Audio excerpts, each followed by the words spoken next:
ایران به معنای واقعی کلمه وجب به وجبش با تمام اقوام و آیین‌هاش زیباست، با تمام قومیت‌هاش زیباست، با تمام جغرافیای زیبای خود زیباست و زمانی ما میتونیم ایران رو به عنوان یک کشور قوی و یک کشور متمدن به جهان اعلام کنیم که تمام اقوامش دست در دست هم و محکم و مقتدرانه اتحاد داشته باشند.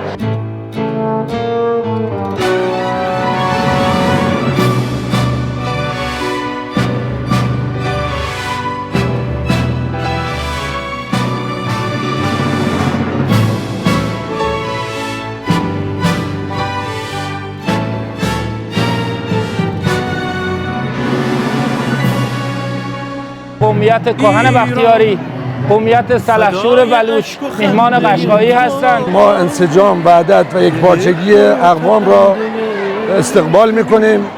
فدای حسرت و امیدت، رهایی رمنده تو، رهایی رمنده تو. ایران اگر دل تو را شکستند، تو را به بند کینه بستند.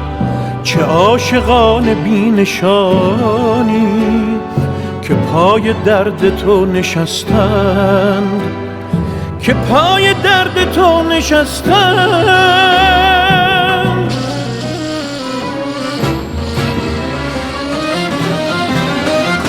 الوند و زرد خرز مارن، ستینه محکم ایل و توارن.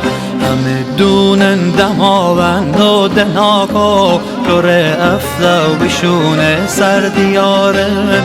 و شیر آری و برزن توارم، من تاریخ ایرون سردیارم. نتارم آریایی و اتابک، ز ایلامی و کاسی ریشه دارم، ز ایلامی و کاسی ریشه دارم. میلنگ و کندل و پاهای منزل، به جا شیرون دورون سیشه منظور از شیران دورون خانه و قوانین و همبستگی‌های قبلی ما. گناهی ترید دیو مگو نترید، خود برید بدرا و بیا و چیافده.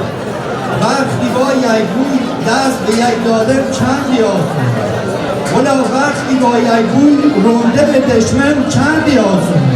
به افتخار خودتون. روزگار چه زمان میخواد؟ روزگار چه زمان میخواد؟ تو خود نرونو میزنی کرکیدگم به تار جونو. ای دلی باور نکن دنیا خشابو، ای دلی باور نکن دنیا خشابو. شاد سر بگیرمون پرز تشابو، شاد سر بگیرمون پرز تشابو. آرزوی سلامتی، موفقیت و شادی برای همه میکنم و امیدوارم با ایران همدل ما اتحاد ایران رو به رخ جهانیان بکشیم.